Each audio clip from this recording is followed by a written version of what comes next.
Thank you, President Trump. I have a question about this weekend. Why not stick around for the signing ceremony with this Iran peace deal? I might. You might? Yeah, I might. But I'd rather, this is a memorandum of understanding. It's very important, but it might not be the kind of a document that I should be signing.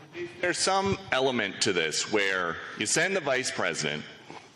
If it works out, great, you look like a genius for sending him. And if it doesn't work out, it's the vice president's fault. I like that idea, sure. What?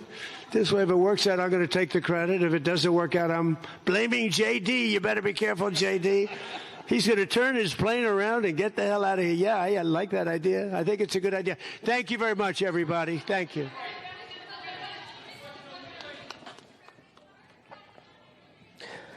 The President of the United States on the world stage, undermining and questioning America's own democracy. Let's bring David and Rick back into our conversation. So much to tease apart. Rick, I don't know if you want to start with Iran, the president saying that, answering a question about enforcement of this agreement, saying that he let Iran know that if they do not comply, he is going to bomb the hell out of them, or him standing on the world stage answering a question about Brazil by claiming America's own elections are, quote, rigged. Yes, Alicia, it's difficult to watch. When it comes to the Iran nuclear agreement, there actually isn't one. There is no U.S.-Iran nuclear agreement. As David and I have been looking at the text of the agreement, there's barely a mention of nuclear enrichment. There's no mechanism, as you mentioned, of enforcement for what's happening, other than Trump saying that he will bomb them. So it's an agreement to continue negotiations, and it's not a peace treaty. It's certainly not going to end difficulties in the Middle East.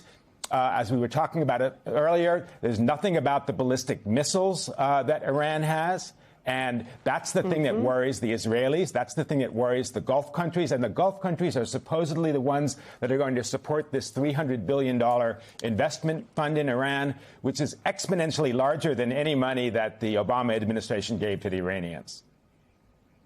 David, I want you to speak to the chyron that's currently on the lower third of our screen, the fact that the president was asked if he would stay potentially to sign this page-and-a-half agreement, and he joked that it actually was better for him to have Vance do it. That way, if it turned out well, he'd take the credit, and if it didn't, he could throw Vance under the bus. That has seemed to be the design. I'm just surprised that he is saying the quiet part out loud. Yeah, I think, he may have been joking, but the broad theme here is the president seems to express very little concern for the long-term future of the Republican Party. The joking this way about J.D. Vance, I've heard from multiple sources, many outlets have reported this. J.D. Vance vehemently opposed the war with Iran, yet he is volunteering, he said a version of this publicly to support the president he serves. And so J.D. Vance would now be going to sign an MOU that, as Rick was just saying, is a defeat for the United States. It's not sure it's even going to hold together, but it's a tremendous win for Iran. And then to have, so he's showing tremendous loyalty, J.D. Vance, to Donald Trump, and then to have Donald Trump joke about what impact that's going to have on the future of the Republican Party, on J.D. Vance himself, and now as, senators, when we get into the separate Bill Pulte thing. It's just decision after decision by President Trump that does not seem to be focused at all on strengthening or helping the future of the Republican Party.